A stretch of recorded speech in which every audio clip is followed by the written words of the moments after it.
Hello, welcome to Papa Nick's Music. I am, as always, your host, Papa Nick Lewis. And for the last 4 weeks, I've been talking about my Mount Rushmore of Songwriters. The point of the exercise wasn't necessarily to identify my four favorite songwriters I have mentioned in each of the past four videos. Rather, the point was to identify the four songwriters that I really like a lot. They are among my favorites, but that I think in some way typify my taste, my sense of what a good songwriter is. And I thought I would go ahead and follow up. I'm going to do one last Mount Rushmore related video, and today I'm going to give you my top 10 runners up. These are the songwriters that I was also considering for my Mount Rushmore. But I'm actually going to give you two top 10s. Ooh, because I realized I had a lot of these folks I wanted to talk about. And they amazingly, by an amazing coincidence, they split evenly into two groups. And so I'm going to walk through each top 10 simultaneously, and I'm going to give you, for each spot in the top 10, a conventional choice and an unconventional choice. When I say conventional choice, these are the kinds of songwriters that I think you would expect to see in a list of excellent songwriters. I don't think I'm breaking any ground with my conventional choices. My unconventional choices are actually the other contenders for the Mount Rushmore, right? These folks, I was just taking them out just as a first step. I don't want to put people up that everybody is going to agree with, because that's not typifying my taste, right? If I say, for example, that I really love Bob Dylan, which I don't, and he's not on either of my lists, but if I were to say I really like Bob Dylan as a songwriter, that wouldn't say a whole lot about me, because there are billions of people who like Bob Dylan, right? And so when I was looking at my heads to go up on Mount Rushmore, I was trying to find songwriters that I really like who are not always featured on, the list of the best songwriters. The closest I have among those four, I thought, was Billy Joel, right? My four heads were Randy Newman, Billy Joel, Neil Innes, and Joe Jackson. I think Billy Joel might be one that would be a conventional choice.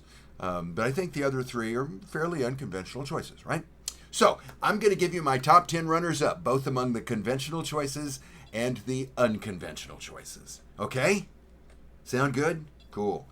Before we get into this, though, as always, I have to do the subjectivity notice. We firmly believe here at Papa Nick's Music that there is no such thing as objectively good or objectively bad art. There is only art that we like and art that we do not. And as long as we keep that in mind, this is a wonderful conversation. It's fun, it's entertaining, it's informative. It is our chance to see the world from somebody else's perspective, and I would argue that is always a good thing. The conversation, though, goes right off the rails as soon as somebody in that conversation insists on being seen as objectively right. So, know as I go through this, I'm not making any objective claims here. Obviously, I'm not, because I don't think they can be made. If you choose to argue with something that I say in the comments, which I thoroughly encourage you to do because I always love hearing from you, I would appreciate it if you would refrain from using objective framework. Cool? Cool. Okay, now, coming in at number 10. Among my conventional choices, my 10th favorite, or my number 10 runner-up, I should say, is actually a songwriting team. And being part of a songwriting team was automatic disqualification for the Mount Rushmore, because I'm not going to try to work two heads into one spot. My Photoshop skills are not that good, and it would be clunky, and no. But I have to, I really deeply admire Isaac Hayes and David Porter.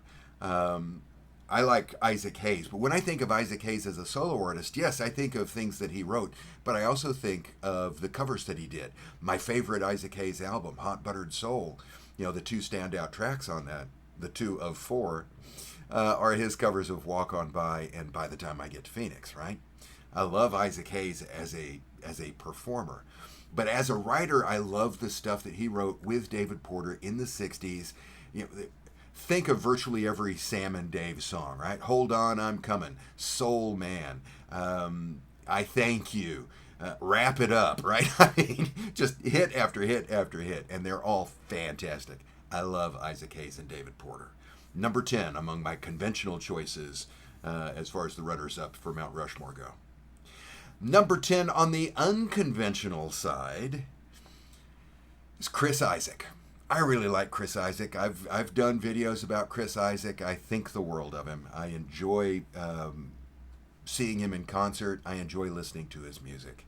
And while for the most part the music that I choose to perform is happy, I occasionally will perform a pitiful song. I have a friend that I frequently play with, Scott, if you're watching. Hey, Scott. And Scott and I are the opposites here, right? For 9 out of 10 songs that Scott does are going to be pitiful songs. They're going to start with, oh, I woke up and realized that my love was dead, or oh, I came home and found her curled up in the bottom of a bottle. I mean, he's got these just, I mean, oh my God, gut-wrenchingly pathetic songs. And then he'll occasionally pop out a happy one. I'm the other end of the spectrum. 9 out of 10 of my songs are happy and up-tempo, and every once in a while I'll drag out a pathetic song. And when I drag out a pathetic song, it's almost always Chris Isaak. The obvious winner is Wicked Game. But those, he had a string of albums there, and the title track is a fantastic song, and it is just a gut-wrencher. Heart-Shaped World, San Francisco Days, Forever Blue. I love these songs. Breaking Apart. I really love doing Breaking Apart. So, my number 10 unconventional songwriter, Chris Isaak. My number 9 among the conventional choices is the boss, Bruce Springsteen. I really like Bruce Springsteen. I'm not as big a Springsteen fan as you probably would think I am, but I really deeply admire a lot of his work. I'm particularly fond of Nebraska, Born in the USA, and Tunnel of Love. I think Tunnel of Love is brilliant. I think the other half is largely skippable, but half of it is just brilliant songwriting. I really like Bruce Springsteen. Yeah, me and a few billion other people. Number 9 on my unconventional choices is another artist that I have done videos about, and that is Martin Mull. I love Martin Mull. I love a good comedic songwriter, and Martin Mull does wonderful comedy in his music. Love Martin Mull. My number 8 among my conventional choices, if we're talking about Bruce Springsteen, we probably should also talk about John Mellencamp, because they've scratched the same itch for me. I like Mellencamp's writing a little bit better than Bruce Springsteen, but they kind of fit together here at 9 and 8, excuse me. I'm particularly fond of the songwriting on Big Daddy, which I think is just a stellar album. But most of his albums have something on them that I really admire. Really like John Mellencamp. Number 8 on my unconventional choices is Ed Robertson. Now the primary songwriter of Bare Naked Ladies. During their heyday, it was Ed Robertson and Stephen Page writing together frequently. Although you think of most of their big hits, One Week, which, okay, yeah, you don't like One Week, I understand that. Pinch Me, also, both of those Ed Robertson songs. So I really like Ed Robertson. And he's got a couple of These Apples, I think, is just brilliant songwriting. So, number 8, unconventional choices, Ed Robertson. Number 7 among my conventional choices, who actually originally started on the unconventional side, and then I moved him over to the conventional side because I was running out of space in the unconventional side. And I think he would be arguably an unconventional choice, mostly because I don't think he gets the credit that he deserves. But my number 7, Neil Diamond, is a fantastic songwriter, an extremely talented songwriter, a very good craftsman. Now, yeah, he hit a wall and he started churning out crap. And, the late 70s on. Forever in Blue Jeans. Oh, Jesus. Heartlight. Oh, my God. There was a cliff that he plummeted off of. But up until that point, man, he was cranking out really good stuff. I love Neil Diamond. I love some of his early stuff. Solitary Man, I think, is a wonderful song. Brooklyn Roads, fantastic. Stones, fantastic. A lot of good stuff in Neil Diamond's catalog. So he is my number 7 conventional choice. My number 7 on the unconventional choice probably is mostly unconventional for me, because I don't know that you look at me and you think, oh, this man is a Sly and the Family Stone fan, but I sure as hell am, and that means my number 7 songwriter is Sly Stone, Sylvester Stewart. I love Sly and the Family Stone. I love that music. I love there are throw a dart. Even when the song itself is not quite as good as the rest of the album, it's still engaging, and I'm still going to listen to it. There are very few skippers on Sly and the Family Stone albums. I love Sly and the Family Stone. I'm particularly fond of Family Affair. There's a Riot Going On was my introduction to Sly and the Family Stone. So I love Family Affair. Everyday People, I love. Hot Fun in the Summertime. The radio singles that he had were all fantastic. I love Sly Stone. Number 6 on my conventional side. Okay, now we're starting to get into, these are the obvious ones. You look at me, you do a quick scan of the videos that I've done, you know that I am a fan of pop rock music from the 60s and 70s, and so these guys are going to be cropping up. Number 6 on the conventional side, I've got Ray Davis, because of course I admire the hell out of Ray Davis. I love the Kinks. I love their singles in the 70s. I love the singles in the 60s, their late 70s and up through the mid 80s albums. I adore. I love Ray Davis. I love him as a songwriter, but I also love him as a producer. I think he made a lot of very, very good records for the Kinks. If I'm picking favorites, I would pick Arthur from the early bit, and I would pick probably Give the People What They Want, maybe State of Confusion from the later bit. But throw a dart. It's wonderful stuff. Love Ray Davis. Number 6 on my unconventional choices is truly unconventional because, again, you skim up and down the list of videos and there's absolutely no indication that I am a huge fan of Roger Miller. But oh my God, am I a huge fan of Roger Miller. I think Roger Miller is one of the most highly underrated songwriters I've got on either of these lists.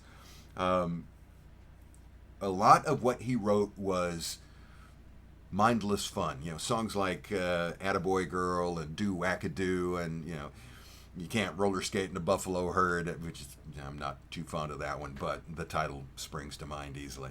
He writes a lot of these songs that are borderline jokes.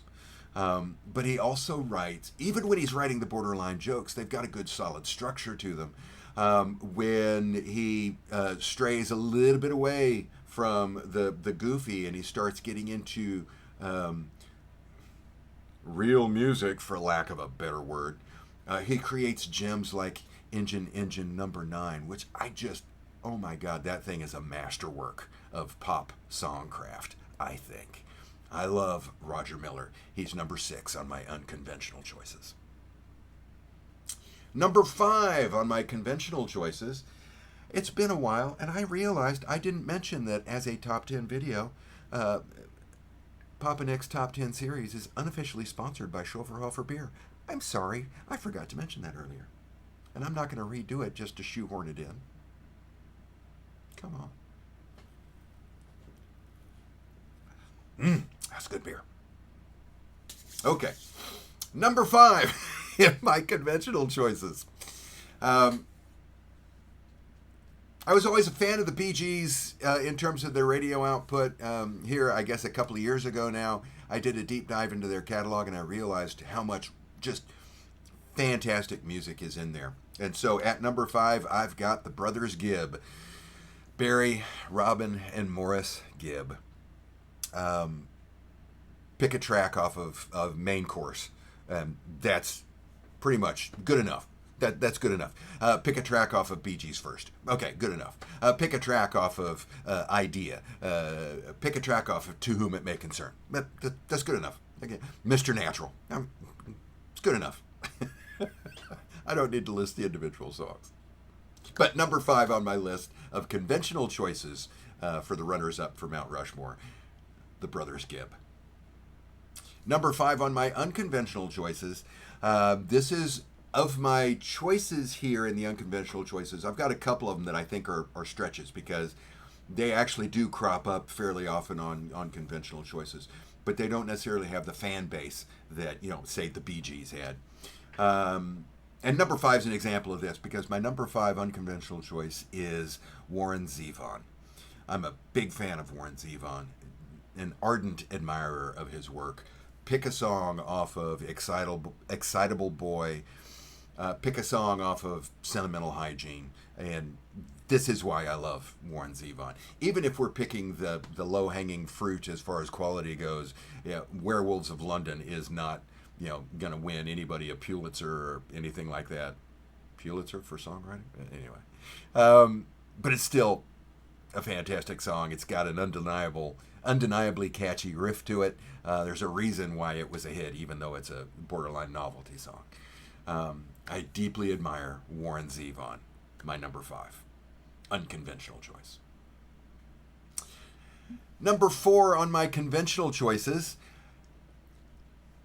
Okay, I don't think anybody's going to be surprised that this guy's on my list. I think the surprise will be that he's at number 4 because I think just a cursory glance at my videos, the things that I've posted would make you think that I would have Brian Wilson way up higher than number 4. And if we're talking about composing specifically, he would be up higher.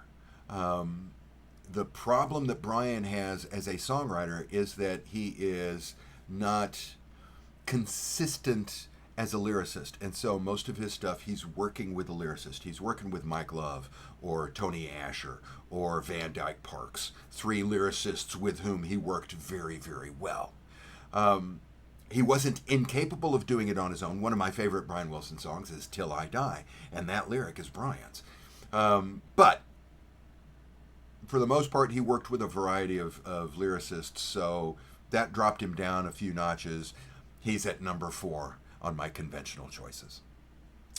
Number 4 on my unconventional list are the songwriting partnership that drove one of my favorite bands from the late 90s up through the aughts, Fountains of Wayne. Yes, we are talking about Chris Collingwood and Adam Schlesinger. Now, as a songwriting partnership, the impression I have was that they didn't really work together that much. They just made a decision to publish their stuff under both of their names. So I'm willing to bet, without doing a lot of work that frankly I'm too lazy to do, I'm willing to bet that it's actually Adam Schlesinger that I'm keying on here. But there are a couple of songs on their album Out of State Plates, which is a collection of unreleased material, demos, stuff like that. And there are a couple of songs on there that I adore, and I know that they are Chris Collingwood songs. I'll Do the Driving, for example, is a wonderful song. But I'm willing to bet most of the songs that I really like were actually Adam Schlesinger songs. But I don't want to try to go through and tease out the differences or anything like that. So I'm just putting them both here. Number 4 on my unconventional choices, Chris Collingwood and Adam Schlesinger from Fountains of Wayne. Okay. Number 3 on my conventional list. Number 3 on my conventional list almost made it onto the Mount Rushmore. I mean, I was seriously considering putting as head number 3 when I was first arranging this thing.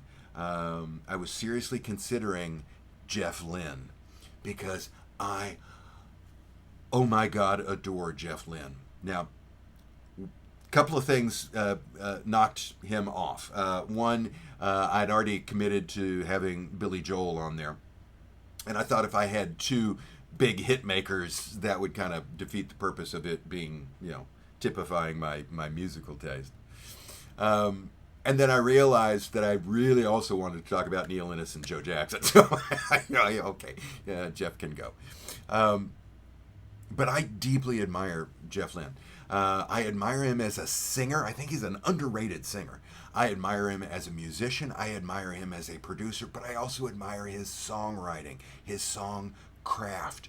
He developed fantastically from the early days when they were more proggy and it was quantity over quality, and the objective was to get that song up to 10 minutes plus. It didn't have to have a recognizable hook or anything. And he started there and ended up cranking out wonderful little pop gems. You get an album like Out of the Blue that had several major hits: Turn to Stone, Sweet Talking Woman, Mr. Blue Sky. I mean, songs that virtually everybody knows. Even if you're not an Electric Light Orchestra fan, you're going to know those songs.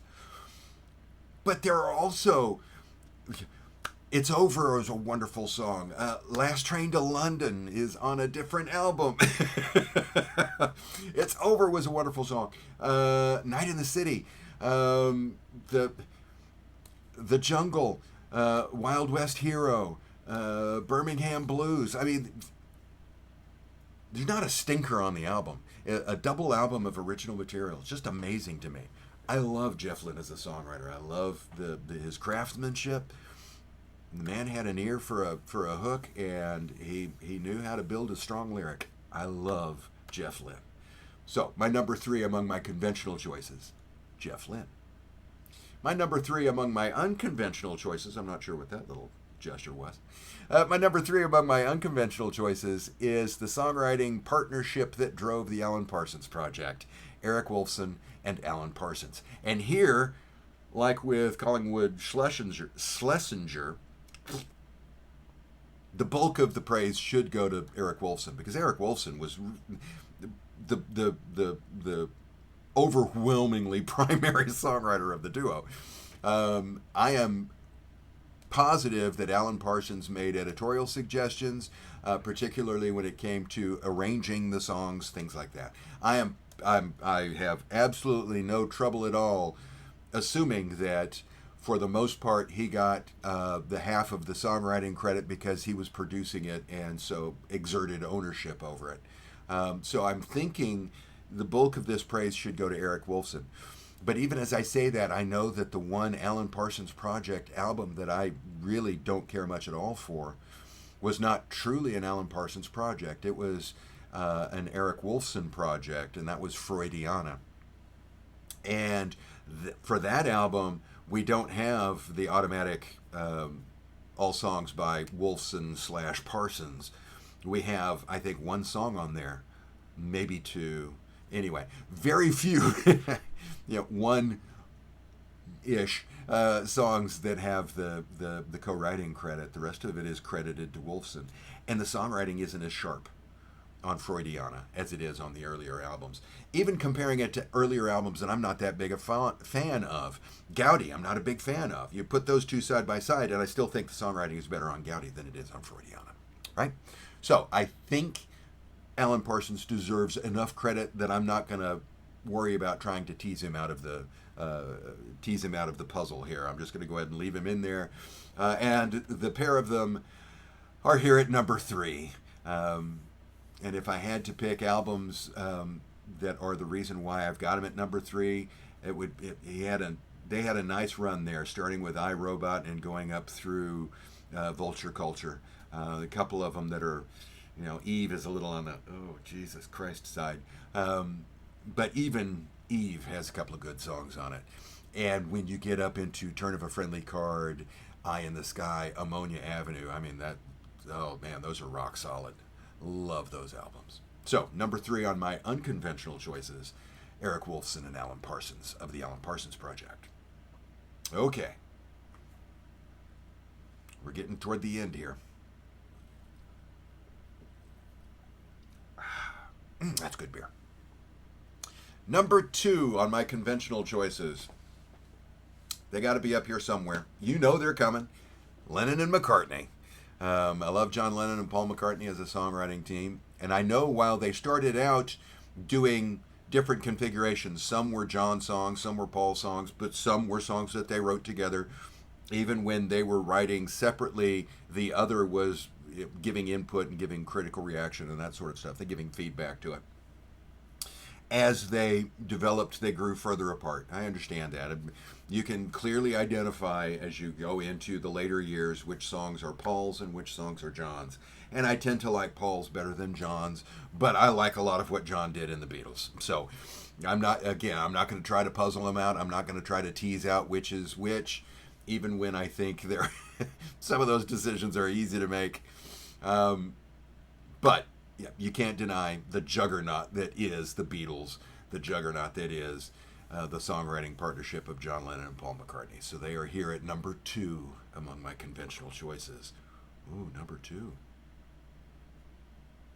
At number 2 on my unconventional side, Warren Zevon was, I think, a stretch to put in the unconventional side. And I think my number 2 is a stretch as well. And that is Ben Folds. I think Ben Folds is a stretch because Ben Folds has been cranking out a lot of music for a lot of years and has a lot of fans. Has done pretty well for himself. So I don't think it's like, he's unheard of or anything like that. And he's known primarily as a performer of his own original work. It's not like, he's not Frank Sinatra, who doesn't write his own tunes, right? Where that came from, I have no clue. But he is an amazingly talented craftsman. I love listening to his music. I love listening to his songs. I love the lyrics and the music. They're usually, when I'm listening to a songwriter, I'm aware that I'm drawn to this writer because of the music, or I'm drawn to this writer because of the lyric, right? I'm drawn to this writer because the music is intricate and complex, even though the words are a bit clunky. Oh, the words are just poetry here, even though the music is a bit clunky, right? That happens a lot. Ben Folds is one of the few who is writing wonderfully intricate and complex music and elegant lyrics. I mean, fantastic lyrics. The man is a poet as much as a composer. And that's why I've got him at number 2 among my unconventional choices. I would say pick any song off of Whatever and Ever Amen for Ben Folds 5, any song off of Way to Normal for his solo stuff, and that's argument enough. And literally any song, I don't care which song you pick, it's going to be fantastic. Now, number 1s.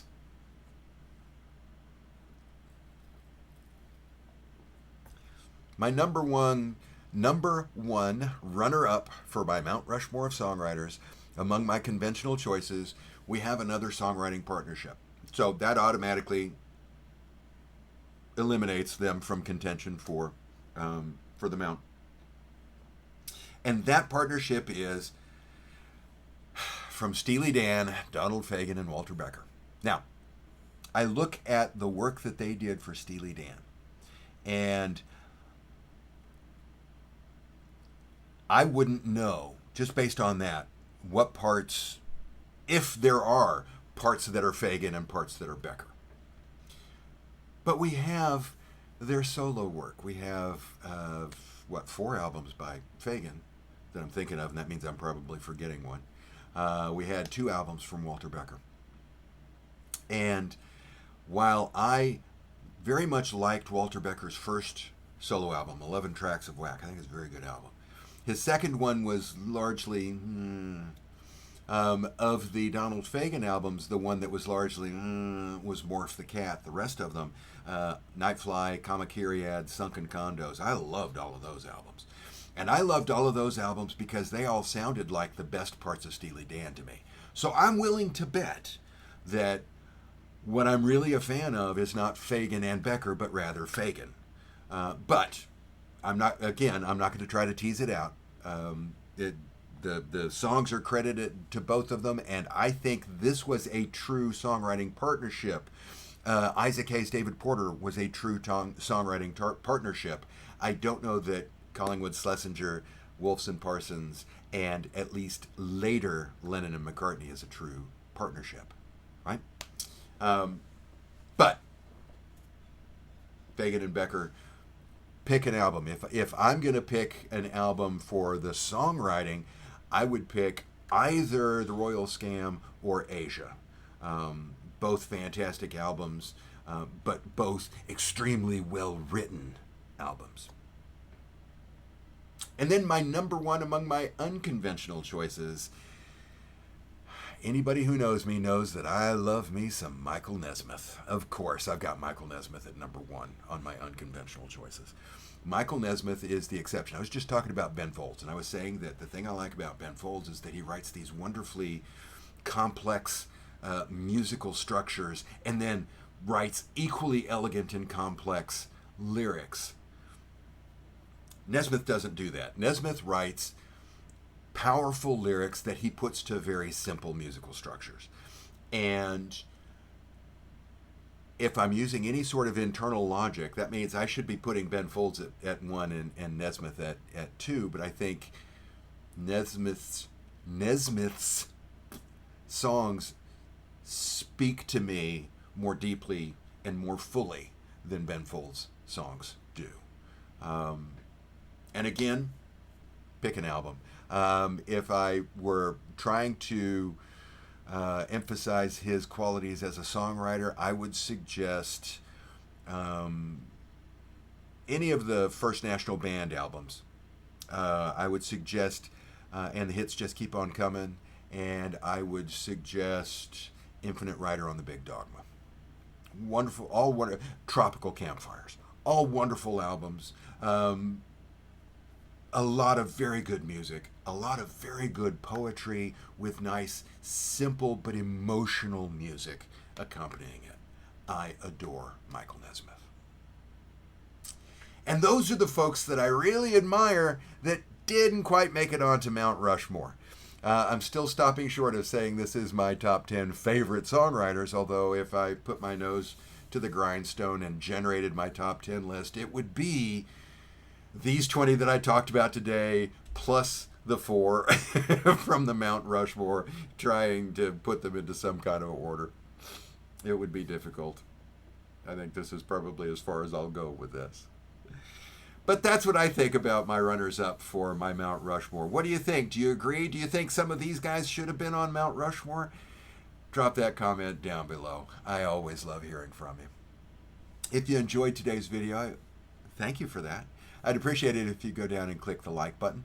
While you're down there clicking, if you haven't already done so, I would appreciate it if you would click the subscribe button. It costs you nothing, but it means the world to me. So I very much appreciate it. Thanks for hanging out with me today. I enjoyed it. I hope you did as well. And I hope that the rest of your day is peaceful. See you soon.